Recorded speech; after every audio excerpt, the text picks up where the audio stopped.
Assalamualaikum warahmatullahi wabarakatuh. Kembali lagi di channel Ari Kurniawan 13.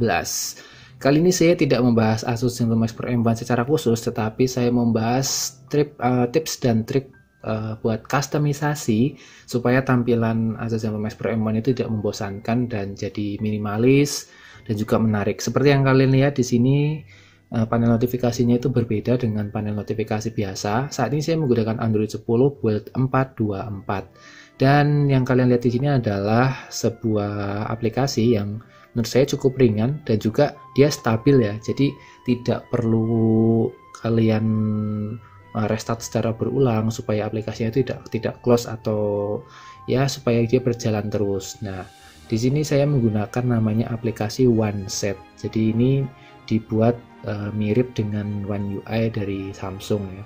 Kalau menurut saya ini cukup menghibur lah dan tampilannya juga oke. Terus cara pemasangannya cukup gampang, cara pakainya juga cukup mudah. Jadi buat teman-teman yang pengen atau udah bosen dengan tampilan Android stoknya di Asus ZenBook Pro M1, ya bisa coba aplikasi ini. Aplikasinya ada di Play Store, nggak perlu root, nggak perlu UBL, nggak perlu apa-apa ya. Jadi cukup cari aja di sini. OneSet, nah kayak gini. Ini udah ada di atas ya. Nah ini aplikasinya. Dia dari Tradev Inc ya, Incorporation. Dia di sini fiturnya cukup banyak, oke. Nah, jadi aplikasi ini tuh berjalan di banyak perangkat. Nah, misalnya teman-teman masih pakai HP Sony, HP Samsung atau apa, itu bisa pakai aplikasi ini. Nah, saya udah coba di dua HP. Yang pertama itu HP Sony, ini yang buat ngerekam, dan yang kedua itu di Max Pro M1, dan dua-duanya berjalan dengan baik.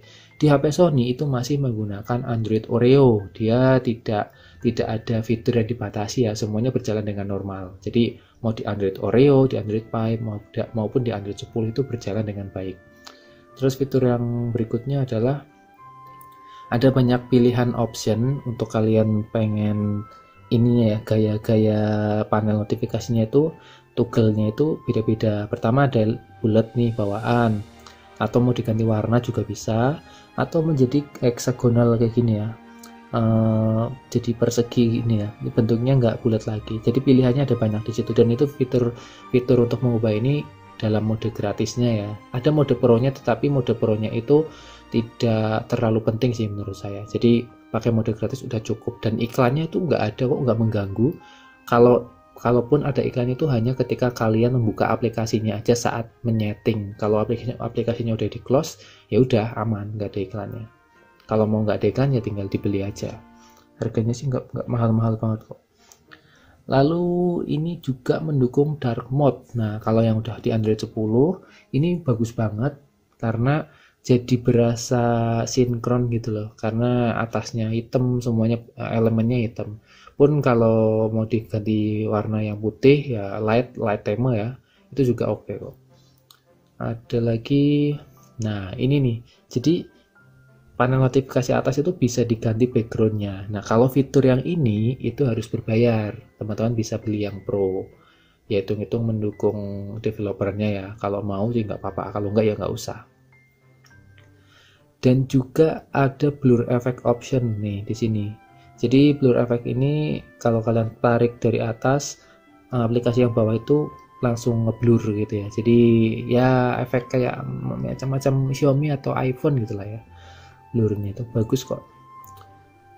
Nah, di sini ya ada tampilannya bisa jadi kotak juga, dan notifikasinya ini juga menurut saya keren sih, bagus. Bisa di custom juga nih. Nanti kita langsung praktek aja ya. Nah, ini accessible brightness. Oke, jadi slider buat kecerahan itu tetap ada. Jadi mau ditaruh di sini bisa, mau disembunyikan juga bisa. Teman-teman bisa atur kecerahan layar secara manual di sini. Oke, untuk custom pop-up. Nah, ini ya, pop-up notifikasinya itu bisa di custom. Customnya memang hanya sebatas ini sih, mengubah warna, terus nampilin logo aplikasinya. Misalnya kalian ada notif dari WA, ya yang muncul adalah notif, nanti di ini gambar WA-nya, warnanya hijau, sesuai dengan warna aplikasinya. Kalau misalnya dari Telegram, maka warnanya biru-biru kayak gitu ya. Jadi di sini ada. Terus kalau dari aplikasi lain, misalnya dari Gmail ya, dia akan merah di sini. Jadi warna ininya pun bisa diganti. Jadi ya customisasinya cukup banyak sih menurut saya. Udah, fiturnya yang dijelaskan di sini cukup itu aja. Dan saya sudah memakainya itu dari dulu sih, dari Max Pro M1 yang 332 itu ya. Saya udah pakai ini. Cuman waktu itu tuh belum ada yang one set, masih yang ini nih, yang power set. Nah, kalau power set itu dulu saya sudah pernah buat videonya. Di sini lebih banyak lagi customisasinya. Cuman ya tampilannya hampir mirip-mirip Android 10 sih ya. Tidak ada bedanya dengan bawaan ini. Jadi saya nggak begitu tertarik sih sekarang. Ya kayak native aja, nggak kayak custom gitu loh. Cuman di sini bisa mengatur banyak nih, jadi fiturnya lebih banyak di sini sih. Oke, saya sudah install ini. Mari kita lihat bagaimana dalamannya. Oke, yang kita lihat di sini ada settingannya, layout, colors, heads up, extras, edge trigger. Nah, edge trigger ini buat teman-teman yang misalnya mau aksesnya, bentar. Ini udah aktif sih. Jadi dari samping sini. Mana ya? Nggak ada.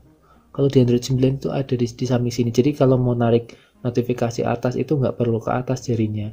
Kalau pakai launcher enak, misalnya pakai CPL ya, itu kayak gini aja udah bisa. Kalau di Android 10 tuh belum bisa. Jadi teman-teman harus narik dari sini. Nah, tadi kalau fitur itu aktif tuh ada dari sini bisa harusnya. Tapi nggak tahu ini kok nggak bisa. Udah, posisi udah, size-nya udah. Mungkin ininya isinya belum saya buat ya. Oke, kita lihat dulu fitur yang lainnya. Mari kita lihat yang layout. Nah, ini yang saya tadi bilang ya. Jadi kalian bisa mengubah bentuknya nih. Ada banyak hexagon, squircle, teardrop, circle hollow, dan di sini banyak banget nih. Ya, ini gratis semua sih. Kalau mau pakai bisa. Nanti ini bakal mengubah yang ada di atas ini nih. Ini kan bulat nih. Kalau kalian ubah nanti bisa jadi sesuai dengan bentuk yang kalian pilih.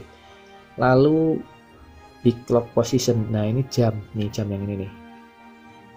Nah, ini kalian bisa ubah posisinya di tengah, di kiri, di kanan maupun di kiri. Jadi kayak gitu. Pun detikannya bisa diatur, mau ditampilkan detikannya atau enggak. Nah, tadi ngaturnya di situ ya.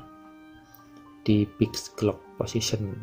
Small corner. Nah, small corner ini kalau misalnya ini lengkungannya kan melengkung banget nih. Kalau kalian nggak suka yang melengkung banget, tinggal di ini aja, diaktifin. Nanti ini pojoknya jadi sedikit tajam gini.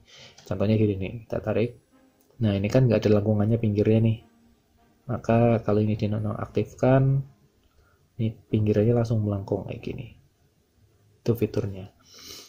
Banyak banget fitur yang bisa dicoba. Nah, ini fitur yang ke bawah ini adalah fitur yang untuk pro. Jadi ya kalian harus beli aplikasinya kalau mau menikmati semua fitur. Tapi saya nggak butuh sih, sejauh ini nggak butuh. So network speed meter. Nah, ini juga bisa. Nggak tahu ini kok nggak ada. Kayaknya harus pro deh kalau yang fitur itu. Oh, ada nih, nongol nih di atas. 0 kbps. Dia harus menunggu tadi setelah diaktifkan, nggak bisa langsung. Tapi nggak tahu ini jalan atau enggak. Ya, pokoknya itu ya. Fiturnya ada lah intinya. Oke, kita lihat yang lain. Colors. Nah, ini biasa untuk mengubah warna. Saya pilih auto dark mode. Jadi kalau mau malam-malam nih saya pengen tetap lagi butuh main HP, tapi kecerahannya pengen berkurang. Nah, ini kalau saya aktifkan dark mode di sini, ini otomatis ikut tema gelap juga.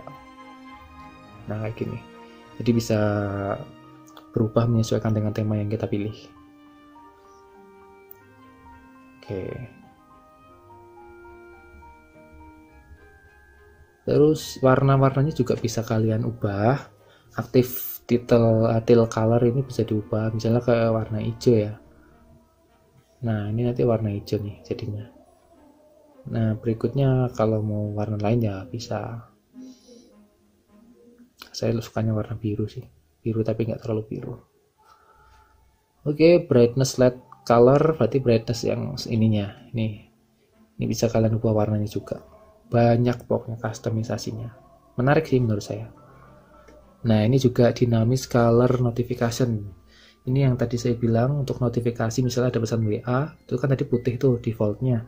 Kalian bisa atur menjadi warna-warni, misalnya ya terserah mau warnanya bakal menyesuaikan dengan logo aplikasinya, jadi menyesuaikan.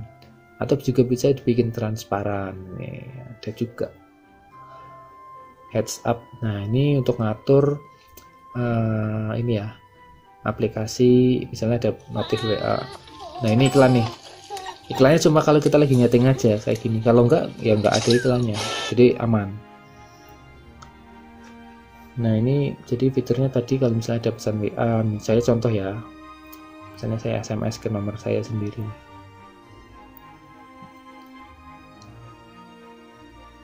cek, nanti ada notif. Nah yang kayak gini nih bisa kita atur, jadi bisa kita kustomisasi mau warnanya. Kalau di sini kan saya dibuat putih semua nih supaya ya biar simpel aja sih, kelihatan minimalis gitu. Nah kalian bisa atur warna ini sesuai dengan warna aplikasinya. Misalnya kalau WA ya warnanya hijau, nanti hijau semua ininya. Nah itu bisa diatur di tadi pengaturan yang ini, pengaturan yang ini nih, heads up. Sini juga bisa. Terus lama waktunya dia muncul juga bisa diatur, mau 4 detik 5 detik juga bisa. Oke, mungkin itu aja ya untuk ini. Jadi itu buat kustomisasi iseng-iseng lah, minimalis supaya teman-teman gak bosen nih dengan tampilan ini. Kan kayak gini banget ya, nggak bisa kustomisasi ini itu, nggak bisa pasang tema gitu, nggak ya. Intinya ini buat penyegaran aja sih. Terima kasih sudah menonton, semoga tetap bermanfaat. Selamat menjaga HP-nya dengan baik ya, jangan terlalu sering dioprek-oprek lah ya, nggak usah pasang ini itu yang kira-kira kalau kita nggak ngelakuin itu sebenarnya HP-nya baik-baik aja. Jadi nggak usah terlalu seneng ngoprek-ngoprek, nanti malah kena eMMC-nya, nanti kena ya mesinnya juga bisa kena kalau terlalu sering kayak gitu ya, sering custom RAM apalagi. Lakukan secukupnya aja. Terima kasih. Wassalamualaikum warahmatullahi wabarakatuh.